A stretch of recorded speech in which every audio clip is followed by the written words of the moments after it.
পুরো মধ্যপ্রাচ্য জুড়ে চলছে তৃতীয় বিশ্বযুদ্ধের উত্তেজনা। আমাদের হাতে এসেছে গুরুত্বপূর্ণ আপডেট আন্তর্জাতিক সংবাদের শিরোনাম। শুরুতেই থাকছে আইআরজিসি প্রধানের হুঁশিয়ারি, নতুন করে কোনো হামলার জবাব হবে ভয়াবহ। এবারে জানিয়ে দিব সমৃদ্ধকৃত ইউরেনিয়াম দেশের বাইরে পাঠানোয় রাজি হয়নি ইরান। এদিকে ভেনেজুয়েলার আকাশে মার্কিন সামরিক মহড়া। আরও জানাবো মার্কিন ইরান চুক্তি নিয়ে উদ্বিগ্ন ডোনাল্ড ট্রাম্পকে যা বললেন নেতানিয়াহু। সব শেষে জানিয়ে দিব আবারও লেবাননে হামলা, তীব্র উত্তেজনা। এতক্ষণ শুনছিলেন হাতে থাকা আপডেট সংবাদের শিরোনাম, এবারে বিস্তারিত। তবে তার আগে অনুরোধ রইল ভিডিওটিতে একটি লাইক এবং কমেন্ট করে জানিয়ে দিন ভিডিও সম্পর্কে আপনার মূল্যবান মতামত। আরও জানিয়ে দিন ভিডিওটি কোথা থেকে দেখছেন বা কোন জেলা থেকে দেখছেন। আবারও লেবাননে হামলা, তীব্র উত্তেজনা। লেবাননের দক্ষিণাঞ্চলে টাইর জেলার বাজৌরিহ এলাকায় হামলা হয়েছে। সব আন্তর্জাতিক আহ্বান উপেক্ষা করে ইসরায়েলি বাহিনী হামলা করে। এই হামলায় একজন নিহত এবং আরও দুজন আহত হয়েছেন বলে জানিয়েছে দেশটির রাষ্ট্রীয় সংবাদ সংস্থা এনএনএ। রোববার এনএনএ জানিয়েছে শনিবার রাতে টাইর জেলার আরেক শহর তৌরাতেও হামলা হয়েছে। ওই সময় একটি বাড়িতে বিমান হামলা চালানো হয়। সেখানের হামলাতেও একজন নিহত এবং দুজন আহত হন। তবে এই হামলার জন্য কারা দায়ী সে বিষয়ে প্রতিবেদনে বিস্তারিত উল্লেখ করা হয়নি। দক্ষিণ লেবাননে সাম্প্রতিক সময়ে উত্তেজনা ও সহিংসতা বেড়ে চলছে। এদিকে ইরান ও যুক্তরাষ্ট্রের মধ্যে নতুন দফার আলোচনা খুব শীঘ্রই শুরু হতে পারে। পাকিস্তানের প্রধানমন্ত্রী শাহবাজ শরীফ এমনটি জানিয়েছেন। আল জাজিরার এ প্রতিবেদনে বলা হয়, রোববার এক্স বার্তায় শাহবাজ নতুন শান্তি প্রচেষ্টায় সাড়া দেওয়ায় দুপক্ষকে অভিনন্দন জানান।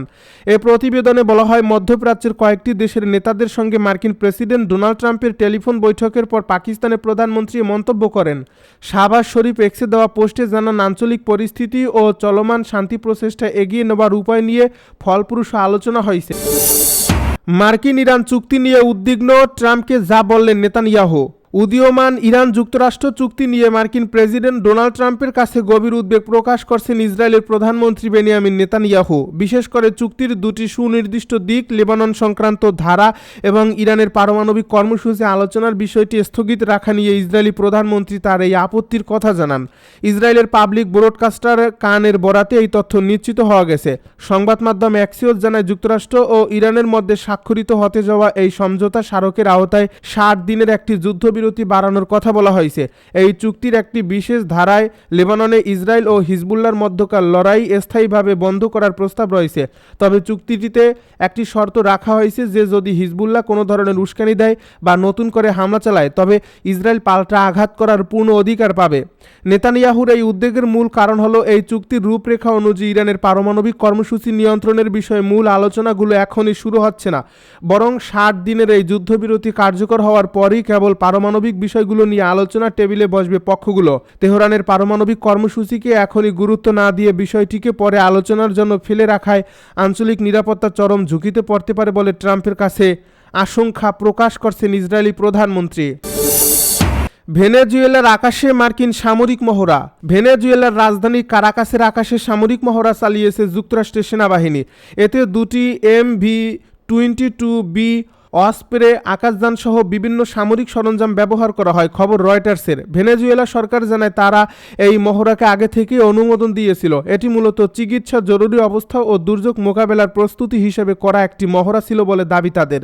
তবে স্থানীয় বাসিন্দারা জানান, রাজধানীর আকাশে বিদেশি সামরিক উড়োজাহাজ চলাচল করতে দেখে তারা উদ্বিগ্ন ও আতঙ্কিত হয়ে পড়েন। অনেকে এটিকে অস্বাভাবিক ও অস্থির পরিস্থিতির ইঙ্গিত হিসেবে দেখছেন। সরকারি সূত্রে আরও বলা হয়েছে, মহড়ার সময় কিছু মার্কিন সামরিক কার্যক্রম রাজধানীর কাছাকাছি এলাকায় দেখা যায়। তবে যুক্তরাষ্ট্রের পক্ষ থেকে বলা হয়েছে, এই অভিযোগগুলো মূলত নিরাপত্তা ও আঞ্চলিক স্থিতিশীলতা রক্ষার অংশ। এই ঘটনায় ভেনেজুয়েলার রাজনৈতিক পরিস্থিতি আরও আলোচনা এসেছে। দেশটির সরকার ও যুক্তরাষ্ট্রের মধ্যে দীর্ঘদিন ধরেই সম্পর্ক উত্তেজনাপূর্ণ। সমৃদ্ধকৃত ইউরেনিয়াম দেশের বাইরে পাঠানোয় রাজি হয়নি ইরান। ইরান তার উচ্চমাত্রায় সমৃদ্ধ ইউরেনিয়ামের মজুত অন্য কোনো দেশের কাছে হস্তান্তর করতে সম্মত হয়নি বলে জানিয়েছেন দেশটির একজন ঊর্ধ্বতন সরকারি কর্মকর্তা। যুক্তরাষ্ট্র ও ইরানের মধ্যে চলমান প্রাথমিক সমঝোতায় পারমাণবিক ইস্যুটি অন্তর্ভুক্ত ছিল না। উল্লেখ করে এই সূত্রটি জানায়, পারমাণবিক বিষয়টি নিয়ে কেবল একটি চূড়ান্ত চুক্তির লক্ষ্যে আলোচনা করা হবে, যা বর্তমান চুক্তির অংশ নয়। এর ফলে ইরানের সমৃদ্ধ ইউরেনিয়ামের মজুদ দেশের বাইরে পাঠিয়ে দেওয়ার বিষয়ে কোনো ধরনের সমঝোতা হয়নি।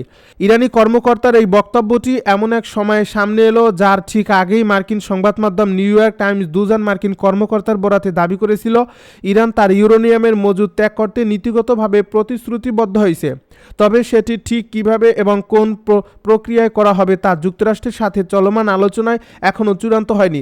মার্কিন কর্মকর্তাদের দাবি চুক্তি স্বাক্ষরের পর শুরু হতে যাওয়া পরবর্তী দফার আলোচনায় এই খুঁটিনাটি বিষয়গুলো নির্ধারণ করা হবে।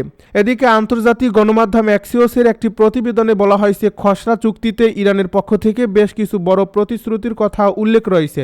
এর মধ্যে রয়েছে ইরান কখনোই পারমাণবিক অস্ত্র তৈরি করবে না, তাদের ইউরেনিয়াম সমৃদ্ধকরণ কর্মসূচি স্থগিত রাখার বিষয়ে আলোচনায় এগিয়ে নেবে এবং উচ্চমাত্রায় সমৃদ্ধ ইউরেনিয়ামের মজুদ পুরোপুরি সরিয়ে ফেলবে। তবে খসড়া এই চুক্তির এই দাবি মার্কিন কর্মকর্তাদের বক্তব্যের বিপরীতে ইরানের শীর্ষ পর্যায়ের এই অস্বীকৃতি চলমান আলোচনাকে নতুন এক কূটনৈতিক জটিলতার মুখে দাঁড় করালো। আইআরজিসি প্রধানের হুঁশিয়ারি, নতুন কোনো হামলার জবাব হবে ভয়াবহ। ইরানের ইসলামিক রেভলিউশনারি গার্ড কর্পসের প্রধান আহমেদ বাহিদি হুঁশিয়ারি দিয়ে বলেছেন, যুদ্ধ বন্ধে চলমান আলোচনার মধ্যেও ইরান শত্রুপক্ষের সব ষড়যন্ত্র নস্যাৎ করবে। সেই সঙ্গে সশস্ত্র বাহিনী সর্বোচ্চ প্রস্তুত অবস্থায় রয়েছে এবং নতুন কোনো আগ্রাসন হলে তার জবাব হবে ভয়াবহ বলেও জানান তিনি।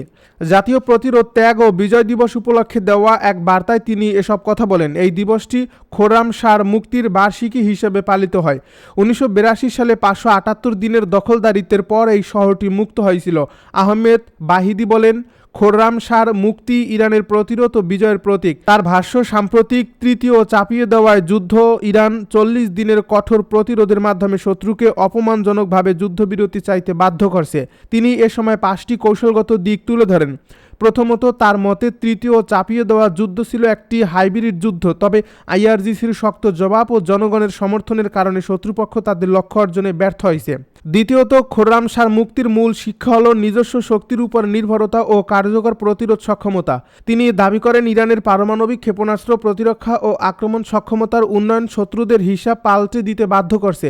তৃতীয়ত, দেশের সবচেয়ে বড় কৌশলগত শক্তি হল জনগণের দৃঢ় উপস্থিতি, যা শত্রুপক্ষের ষড়যন্ত্র ও অনুপ্রবেশের বিরুদ্ধে অটুট দেওয়াল হিসাবে কাজ করে। চতুর্থত, ইরানের সশস্ত্র বাহিনী ক্ষেপণাস্ত্র, বিমান, নৌ, স্থল, মহাকাশ ও সাইবার সব ক্ষেত্রে সর্বোচ্চ প্রস্তুত অবস্থায় রয়েছে। তাই নতুন কোনো হামলা হলে তার জবাব আঞ্চলিক ও আন্তর্জাতিক পর্যায়ে ধ্বংসাত্মক ও ভয়াবহ হবে বলে তিনি হুঁশিয়ারি দেন। পঞ্চমত, বাহিদির মতে খোররাম শাহর মুক্তি ভবিষ্যতের বিজয়ের মডেল।